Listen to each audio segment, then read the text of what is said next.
Hey guys, it's Megan from Above Ruby Studio. Today I'm going to show you an awesome card that is going to hold a gift card. And I'm going to show you the card that holds the gift card. It's awesome. Okay, I'm going to use this really cool paper from the K & Company Urban Pack. I have the butterflies going down because I have my Cricut set on regular cut mode. If I would have turned it on portrait, then I would have the butterflies coming the other way, but I want the butterflies to go down so that they stay on my card the right way. I'm going to load my paper in. I'm using the Plantin School Book cartridge. Real easy, basic card that I'm starting with as my base. I'm just going to use their base card here. I have it set at 5.5 inches, so it matches all my other cards.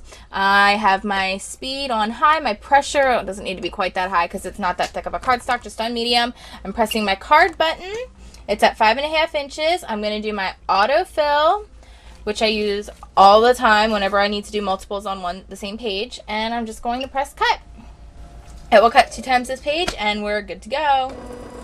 I'll show you when they're finished cutting out what we're doing next.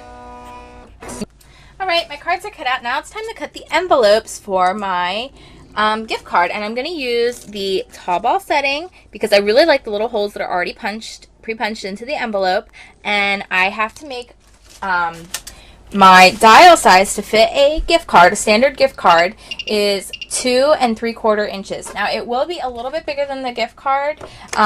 I always use just a little bit of, depending if you want the gift card to show or not, I use a little bit of adhesive tape, two-way glue or something like that just to keep it in place. I'm using the same paper from the Urban K & Company pack. I'm going to flip it over because I want that paper that you just, the pattern that you just saw to be the outside of my card. This is going to be the inside, or the inside of my envelope. When I get into what I'm doing, I use the wrong words all the time. Eventually I will get used to telling you the right things. Okay, I'm just going to keep everything the same. I have my speed on max and my pressure on 4. I have it on 4. I'm going to do 2 of them. I don't want to do autofill because I only need 2. So I'm just going to press quantity 2, and I think I have my quantity turned way up. You know what I'll do? I'm not even going to bother with the quantity. I'm just going to do it twice.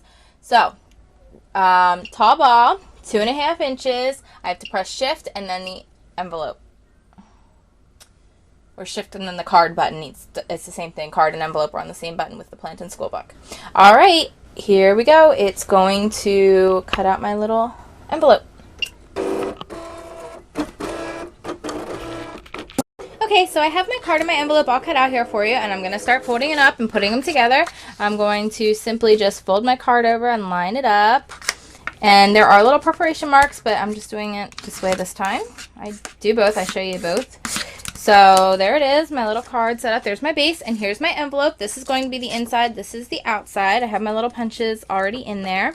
I just have to find my little perforation marks and line up my ruler with it, and then I can, just use my little score tip and score away my envelope. Now, I'm a total loser because when I was showing you cutting this out, I showed you that I was cutting it out at 2 3/4 inches.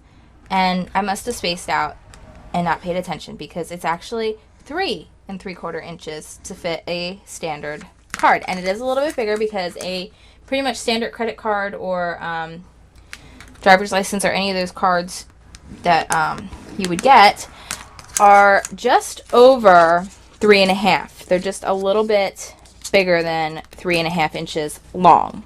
Okay, so 3 3/4 works perfectly. Like I said, it is a little bit big, and it is a little bit deeper than a credit card, but that doesn't bother me. It works fine for me. And I think if I use a different envelope, I just like this one with the holes in it because I'm going to use them. It just works differently. Anyway, it works great. This is fine. I'm going to simply use my little glue runner on my outside flaps here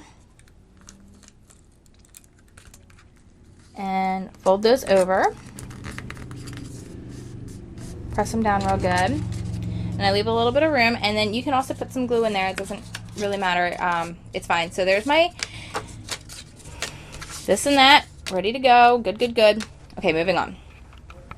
Okay, so now I'm going to start assembling my card now that my envelope's all put together. I have just these little pieces of scraps that I really don't know how big they are. This is probably about 1 inch wide and 2, maybe 3 inches, 2.5 inches, something like that. They're just little scraps I had that I thought looked kind of cute with this. So I'm going to just kind of make this up as I go and glue it on.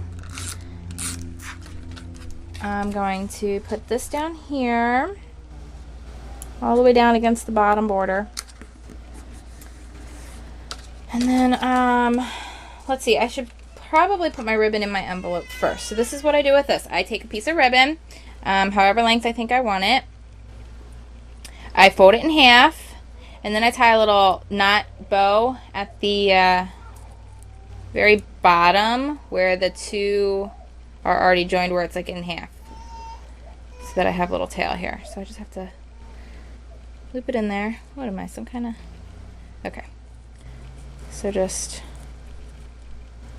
loop in a tiny little knot, enough that it causes a little bit of a stopping effect.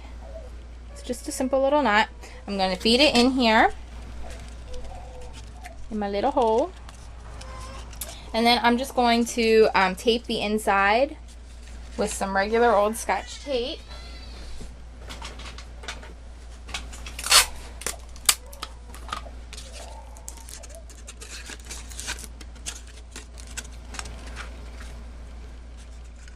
There's a million different ways of doing this, okay? This is just one of mine.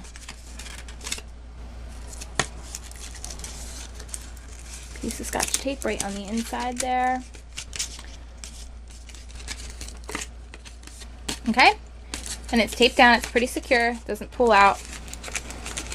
Just gives it a little extra stopping, and it also gives you whatever. Okay, so then I'm going to take a little brad for my top, and it fits in there. It's the hole's big, but that's okay. I don't really care. So I'm just putting this little brad right in my top hole. And I just have to, you know what, this one's already spread apart. Put it in there and spread it open.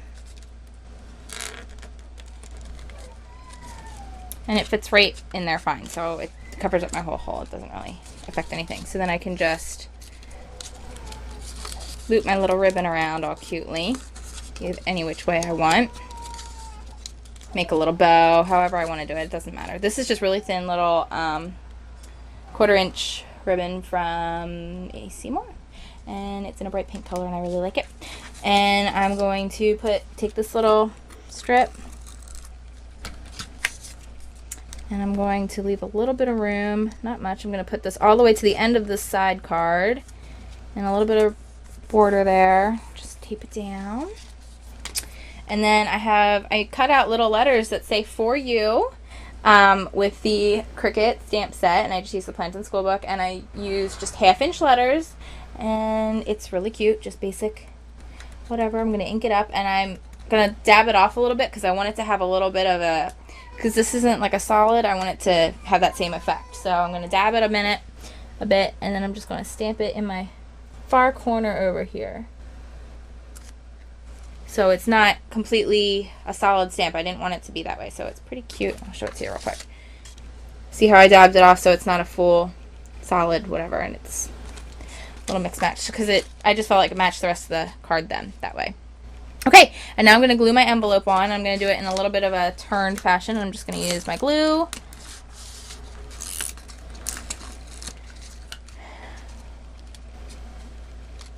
Make sure that it doesn't hang over the edge of the card anywhere, so it still fits in a standard envelope.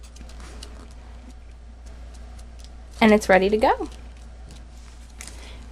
Your gift card can go right in there. I hope you like this card. I've used them a couple times, and I think they're really cute. It's another way of personalizing a gift and still giving a gift card. So thanks for watching. I hope you enjoyed this video. Have a great day. Bye.